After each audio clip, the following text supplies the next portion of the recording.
ლოპოტაც ხეობაში ჩატარებული სპეცოპერაციიდან 1 წლის შემდეგ ცნობილი ხდება არაოფიციალური ვერსია, რომ გაზაფხულზე თბილისში გაუჩინარებული რუსეთის მოქალაქე მაგომედ მაგომედოვის ლაფანყურის მოვლენებთან კავშირი ჰქონდა.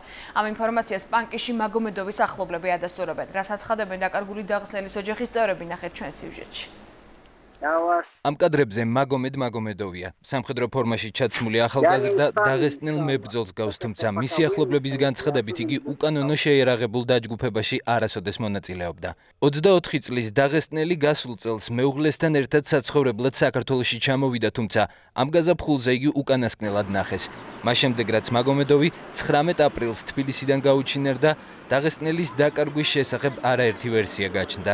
მისი საქართველოში მყოფი ოჯახის წევრები კი ვარაუდს გამოთქვამენ, რომ შესაძლოა მაგომედოვი ქართველი სპეცსამსახურების მიერ იყოს გატაცებული. Сегодняшний день о нем ничего не известно. ჩვენ არაფერი ვიცით ჩემი ძმის ბედზე. გამომძიებელი ჩვენთან არასდროს მოსულა, კითხვები არ დაუსვამთ სამართალდამცველებს. ისეთი შთაბეჭდილება მაქვს, რომ მათ უკვე კარგად იციან რა მოხდა, მაგრამ ინფორმაციას რატომღაც მალავენ. მედიაში ამბობენ, რომ იგი ლაფანყურის მოვლენებთან იყო დაკავშირებული. მე ამაზე არაფერი ვიცი, თუ კი ეს მართლა ასეა, მაშინ კანონის ფარგლებში რატომ არ დააკავეს? ვფიქრობ, რომ ის ქართველმა სპეცსამსახურებმა უბრალოდ გაიტაცეს. ინფორმაციას, რომ მაგომედ მაგომედოვი ლოპოტის ხეობაში ჩატარებულ ოპერაციასთან იყო დაკავშირებული, პანკიში მისი ნაცნობები ნაწილობრივ ადასტურებენ. მათი ცნობით მაგომედოვი ლაფანყურის მოვლენებს მათთან პირად საუბრებში ახსენებდა, თუმცა ოპერაციის დროს იგი მებრძოლებს შორის არ ყოფილა. პანკის ხეობაში ცნობდით ახალგაზრდას, როგორც ასეთი ეგ ცხოვრობდა და ბინადრობდა აქ პანკის ხეობაში და ასეთი მონაყოლი ჰქონდა მაგას. ვითომ და იმ გრუპაში მყოფ ერთ-ერთი დაღესტანელი პიროვნებას შეთავაზება გაუკეთებია, ამის შესთავაზა ამას, რომ იქ გაყოლოდა სადღაც ჩრდილო კავკასიის მიმართულებით და დაკონკრეტებით არ ქონია მას საუბარი.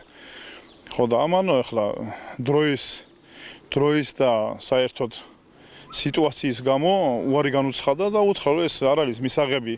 მაგომედოვის საქმეზე სახალხო დამცველის აპარატიც მუშაობს. უჩანანუაშვილის განცხადებით მტკიცებულება, რომ მაგომედოვს ლაფანყურის მოვლენებთან ჰქონდა კავშირი, ამ ეტაპზე არ არსებობს. ჩვენ ვართ ჩართულები მაგომედოვის საქმის შესწავლაში, შევხვდით რამდენჯერმე უკვე მისი ოჯახის წევრებს. ვრცელდება სხვადასხვა ხმები, რომ მას ასევე ჰქონდა რაღაც კავშირი ლაფანყურის მოვლენებთან, თუმცა მტკიცებულება, რაიმე სახის დოკუმენტი, რა თქმა უნდა, ამასთან დაკავშირებით არ არსებობს. მაგომედოვს სამშობლოში დაღესტანშიც ეძებენ. როგორც დაკარგულის დააცხადებს სამართალდამცველების აზრით, იგი უკანონო შეიარაღებული ფორმირების მონაწილეა. დაღესტნელი პოლიციელები ჩვენთან სახლში ძალიან ხშირად მოდიან, გვჭხრეკენ და გვემუქრებიან. მათ გონიათ, რომ იგი მთაში საბრძოლველადაა წასული, თუმცა ეს ასე არ არის. იგი სამშობლოში უსაფრთხოდ არ იყო და სამწუხაროდ საქართველოშიც ვერ მოხერხდა მისი დაცვა. მინდა ვთხოვო ქართულ სამართალდამცველებს, ან მკვდარი ან ცოცხალი დაგვიბრუნეთ მაგომედი, ჩვენი ძმა და შვილი. Если он живой, сказали, вот ваш сын живой. Если он мертвый, скажите, вот он мертвый. ნათესავები ამბობენ, რომ საქართველოში მაგომედოვის გამოჩენამდე დარჩებიან. შინაგან საქმეთა სამინისტროში საქმე უკვე აღძრულია, თუმცა ისინი ვერსიას, რომ მაგომედოვი გაიტაცეს, კატეგორიულად უარყოფენ.